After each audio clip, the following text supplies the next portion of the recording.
नमस्कार साथियों, आप सभी का स्वागत है कृषि अध्ययन यूट्यूब चैनल पर। साथियों, इस लेक्चर के थ्रू हम समझेंगे, जानने की कोशिश करेंगे एग्ज़ाम्स के पैटर्न को, कॉम्पिटिटिव लेवल को और किस प्रकार के क्वेश्चंस और उनका लेवल आज रिसेंट एग्ज़ाम्स में क्या रहता है। ये फ्री एमसीक्यू बैच है, कंटिन्यू चलेगा और ये हमारी पहली क्लास है। आई होप इस क्लास के अंदर कुछ गड़बड़ी हो सकती है, किसी भी चीज़ के अंदर कोई टेक्निकल प्रॉब्लम आ सकती है। हम कोशिश करेंगे कि समय के साथ साथ उन चीज़ों को टैकल किया जाए। फर्स्ट क्वेश्चन के ऊपर चलते हैं। सबसे पहले मैं आपको बता दूं कि कृषि अध्ययन आप टेलीग्राम चैनल के ऊपर, चाहे आप प्ले स्टोर के ऊपर, दोनों के ऊपर अवेलेबल है। यदि आपको क्वेश्चंस की प्रैक्टिस करनी है, टेस्ट सीरीज अवेल करनी है, तो आप कृषि अध्ययन जो आपका प्ले स्टोर के ऊपर ऐप है अवेलेबल है, उसको डाउनलोड कीजिए, एनरोल कीजिए और प्रैक्टिस कर सकते हो। पहले क्वेश्चन के ऊपर चलते हैं।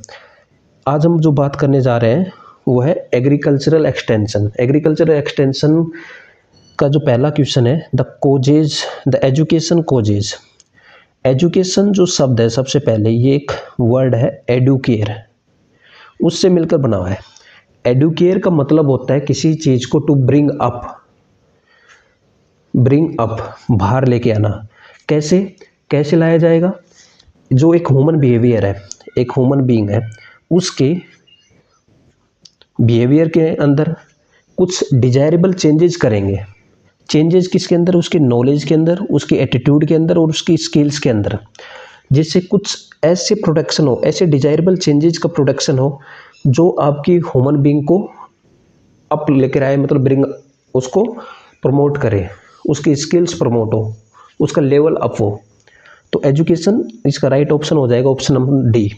ये सेम क्वेश्चन रिसेंटली एग्जाम्स के अंदर रिपीट हुआ, जो कि देखने को मिला था OPSC WO 2026 के अंदर।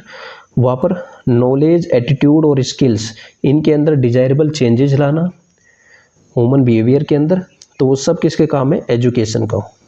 नेक्स्ट क्वेश्चन के ऊपर चलते हैं। नेक्स्ट क्वेश्चन क्या कह रहा है? Changes in awareness, knowledge, skill after program implementation are examples of output indicator, impact indicator, outcome indicators. These are outcome indicators. Option C यहाँ पर राइट हो जाएगा।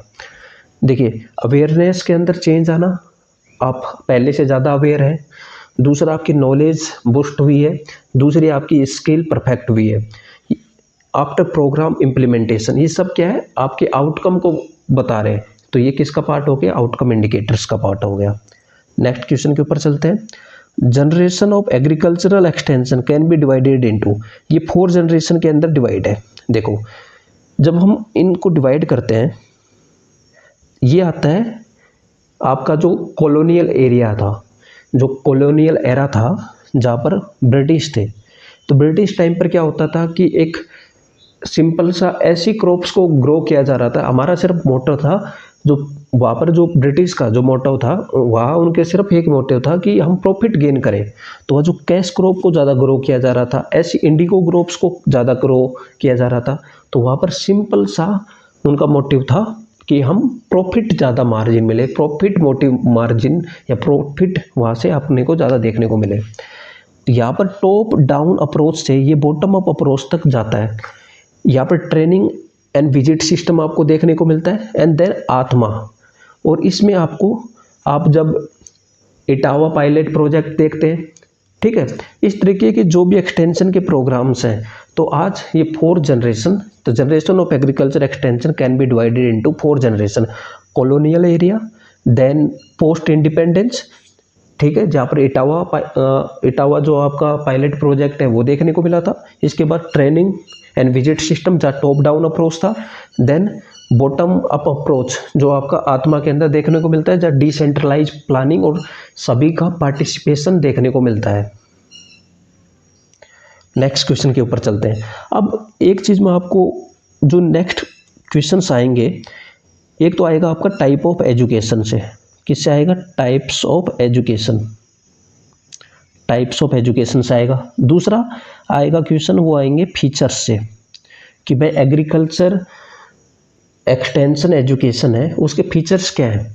दूसरा कुछ आएंगे पर्सनैलिटी, कुछ साइंटिस्ट आएंगे जिनके नेम आएंगे, कुछ इंस्टीट्यूट आएंगे जिनको आपको ग्रैब करना है, तो ये 3 या 4 टाइम्स के क्वेश्चंस रहेंगे जो आपको देखने को मिलेगा। सबसे पहले word extension is derived from fruit, ये क्वेश्चन भी रिपीट हुआ है, इसी साल रिपीट हुआ है, कोई रिसेंटली कोई एग्जाम कंडक्ट हुआ था, एक तो OPSC WO के अंदर तो ये रिपीट हुआ ही है, इसके साथ आंध्र प्रदेश का जो AO एग्जाम था उसमें भी रिपीट हुआ है, तो ये हो जाएगा लैटिन वर्ड। ठीक है, ये 2 शब्दों से मिलकर बना है, एक्स प्लस टेंसियो, ये दोनों ही लैटिन भाषा के वर्ड है। एक्स का मतलब होता है आउट और टेंसियो का मतलब होता है स्क्रैचिंग। अब देखिए इतनी सी जो इन्फॉर्मेशन है, इनसे 3 क्वेश्चन यहाँ पर फ्रेम हुए हैं। अब इन तीनों क्वेश्चंस को आप एक बार देख लीजिए। The Latin root for word extension, तो यहाँ पर मिस प्रिंट हो गया होगा, तो ये ऑप्शन नंबर बी राइट है, एक्स प्लस टेंसियो। तो ये याद रखना, एक तो ये लैटिन रूट है ये, ठीक है, एक इसकी मीनिंग, इसका लिटरली जो मीन क्या होता है, स्क्रैचिंग आउट। ठीक है, ये 3 क्वेश्चन इस सिंपली एक जो आपकी अपडेट है, जो इन्फॉर्मेशन है वहाँ से आपके फॉर्म हुए हैं। आगे चलते हैं। एक्सटेंशन एजुकेशन इज एन, ये एक प्रकार से नॉन फॉर्मल एजुकेशन है। देखिए मैंने पहले बताया था कि 3 टाइप्स ऑफ एजुकेशन है, formal education, informal and non formal. समझने की कोशिश, जैसे कोई इंस्टीट्यूशन के अंदर कोई एजुकेशन दी जा रही है, कोई इंस्टीट्यूशन के अंदर कोई जो हाईली इंस्टीट्यूशन बेस हो, जो सिस्टमेटिक हो, जो क्रोनोलॉजिकली ग्रेडेड हो, ठीक है, जो किसी एक हियरार्की को फॉलो करती हो, जैसे कि कहाँ देखने को मिलता है, आपकी कोई कॉलेज है, कोई स्कूल है, वहाँ पर जो एजुकेशन आपको प्रोवाइड की जा रही है वो फॉर्मल एजुकेशन है। वहाँ का जो करिकुलम है वो फिक्स है, वहाँ का जो सिस्टमेटिक ऑर्गेनाइज शेड्यूल है, वहाँ पर कोई एक इंस्टीट्यूशन है, वहाँ पर एक प्रॉपर हियरार्की है, ये देखने को मिलती है। अब देखिए आपकी जो लाइफ लॉन्ग प्रोसेस है, जैसे आप वॉकिंग कर रहे हो, आप कुछ खाना खा रहे हो, ठीक है, आप कोई डांसिंग कर रहे हो, आप कोई खेल खेल रहे हो, ठीक है, जो आपके होम एनवायरनमेंट के अंदर, एक होम एनवायरनमेंट के अंदर जो लर्निंग हो रही है, वहाँ से जो एक्सपोजर मिल रहा है, वहाँ से जो लर्निंग हो रही है, जो आपकी लाइफ लॉन्ग प्रोसेस है, जो लाइफ के थ्रू आपको एक्सपीरियंसेस मिल रहे हैं, जो एक्सपीरियंसेस आप गेन कर रहे हो, वो सब इनफॉर्मल एजुकेशन के अंदर आते हैं। अब जो नॉन फॉर्मल एजुकेशन, जो एक्सटेंशन एजुकेशन आपको देखने को मिलती है, एक्सटेंशन एजुकेशन देखो ये ऑर्गेनाइज है, सिंपल है, सिस्टमेटिक है, ये दोनों कैरेक्टरिस्टिक फॉर्मल एजुकेशन के हैं। लेकिन ये जो एक इंस्टीट्यूशन का जो फ्रेमवर्क होता है, एक इंस्टीट्यूशन की जो बाउंड्रीज होती है, जो फ्रेमवर्क होता है, उससे बाहर जाके ये काम करता है। ठीक है, ये फ्लेक्सिबल होता है, ठीक है, ये फ्लेक्सिबल इन नेचर होता है, तो इसका राइट ऑप्शन हो जाएगा नॉन फॉर्मल एजुकेशन। आगे चलते हैं। Which of the following statement correct about extension education? Learner are homogeneous with common goals. देखिए एक तो ये लर्नर्स होमोजीनियस नहीं होते हैं, यहाँ पर जो ऑडियंस होती है वो हेट्रोजीनियस होती है। दूसरा, यहाँ पर इनका कॉमन गोल्स नहीं होते, सभी का अपना अपना डिफरेंट गोल्स होते हैं। और यहाँ पर देयर इज़ नो फिक्स कोरिकुलम, या कोई फिक्स कोरिकुलम नहीं होता है, ये टोटली डिपेंड होता है पीपल की नीड के ऊपर। किसके ऊपर डिपेंड होता है? ये पीपल की नीड के ऊपर डिपेंड होती है और उनके इंटरेस्ट के ऊपर डिपेंड होती है कि फार्मर क्या लर्न करना चाहता है। Extension education follow andragogic principle of education, सही बात है, क्योंकि ये जो एजुकेशन है ये एडल्ट्स को प्रोवाइड की जाती है। Extension education is a non formal type of education catering to adults, reason right है, तो इसमें option number A will be the right here. ये देखो, highly institutionalised chronological graded hierarchically structured education system, तो आप करेक्ट लगा देना formal, already मैंने इसको डिस्कस कर लिया है। आगे चलते हैं। Identify the incorrect statement regarding the agricultural extension. देखिए, extending the scientific knowledge of agriculture to the farming community, farming community को साइंटिफिक नॉलेज प्रोवाइड करना, तो राइट है। Increase efficiency in agricultural production, right है। It is formal education system, नहीं, ये non formal education system का एक type है। Promote community development and rural area development, तो यह सी ऑप्शन जो इनकरेक्ट हो जाएगा। आगे चलते हैं। Who is known as father of extension education in Indian context, तो वहाँ पर हो जाएगा KN सिंह, जो कि है केदारनाथ सिंह। JP लिगन्स, जब फादर ऑफ एक्सटेंशन जब ओवरऑल की बात करते हैं तो वह JP लिगन आपका राइट ऑप्शन होगा। अब यहाँ है ना एक, ये बहुत रिपीटेड होने वाला क्वेश्चन है।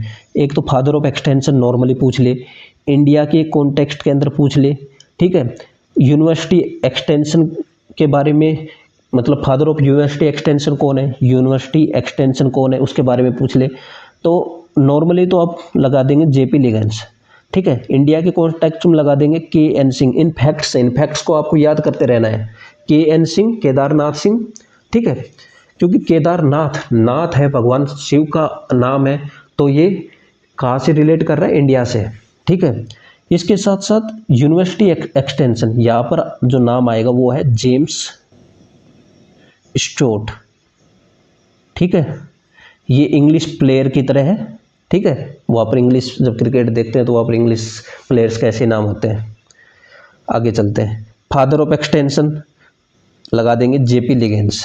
आगे चलते हैं, ये देखो, word extension was first use by, किसके द्वारा, ये दिया था वोरीज के द्वारा, ठीक है।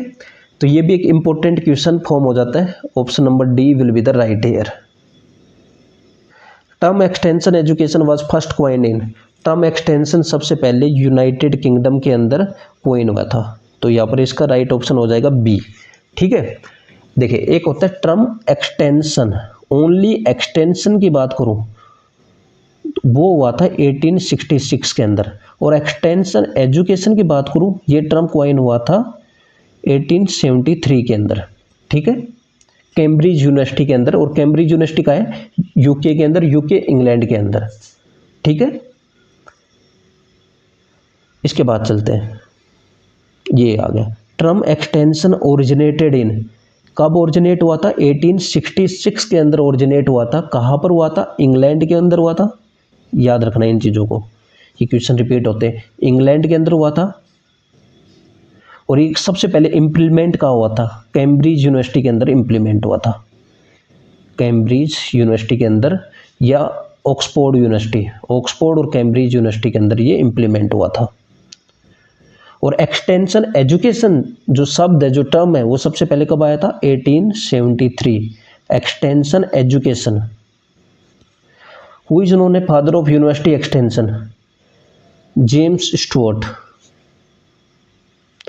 3 कैरेक्टरिस्टिक ऑफ एक्सटेंशन, देखिए अब इनको आप ऑप्शन से भी देख सकते हो, टीचिंग इनफॉर्मल और फ्लेक्सिबल, यहाँ पर फॉर्मल है तो इसको कट कर दीजिए, ये कोरिकुलम बेस है, इसको कट कर दीजिए, ये फॉर्मल है, इसको कट कर दीजिए। तो टीचिंग इनफॉर्मल और फ्लेक्सिबल, ये सारे कैरेक्टरिस्टिक है एक्सटेंशन के, तो ऑप्शन नंबर A। इसके साथ से कुछ और देखिए, ये एक फिक्स बाउंड्री के अंदर नहीं दी जाती है। दूसरा, ये पीपल की नीड एंड इंटरेस्ट के ऊपर डिपेंड है, ठीक है। ये वॉलेंट्री है, ये फ्लेक्सिबल है, ठीक है। यहाँ पर जो ग्रुप है ऑडियंस का वो हेट्रोजीनियस है, ठीक है। ये इंडक्टिव अप्रोच को फॉलो करता है, इंडक्टिव अप्रोच को फॉलो करता है। इंडक्टिव अप्रोच से मतलब क्या है कि सबसे पहले तो होगा practical, and then we move for theory, practical से थ्योरी की ओर मूव करना, ठीक है। दूसरा एक चीज याद रखना जो बहुत बार पूछा जाता है, ये एक प्रकार से नॉर्मेटिव साइंस है। नॉर्मेटिव साइंस का मतलब ये है, नॉर्मेटिव साइंस का मतलब ये है, ये हमको बताना है कि क्या करना, ये नहीं कैसे करना ये नहीं बताएगा, ये बताता है क्या करना है, व्हाट ought टू बी, क्या होना चाहिए, व्हाट ought टू बी। ये हमें बताता है कि पीपल्स को क्या सोचना है, ऐसे नहीं है कैसे सोचना है, कि उनको टीच करें पीपल हाउ टू थिंक, कैसे सोचना है, ये नहीं कि क्या सोचना है। Theory of extension education based on democracy, क्योंकि यह पीपल्स जो फार्मर्स का है उनका डायरेक्ट मीन्स पार्टिसिपेशन होता है। अब देखिए, एक्सटेंशन एजुकेशन इस कोरिकुलम सेंट्रिक नहीं, प्रॉब्लम ओरिएंटेड सही है, हाईली फॉर्मल नहीं, नीड बेस है। तो यहाँ पर B and D, option number B will be the right here. ठीक है, अब देखिए यहाँ से कुछ क्वेश्चंस और फ्रेम होते हैं, उन चीज़ों को भी हम थोड़ा सा टैकल कर लेते हैं। एक चीज़ देखिए, एक फीचर से क्वेश्चन फ्रेम होते हैं जो एग्जाम्स के अंदर पूछे गए हैं, और आई होप वो लेटर ऑन जो क्वेश्चंस है उनके अंदर आपको देखने को मिल जाए।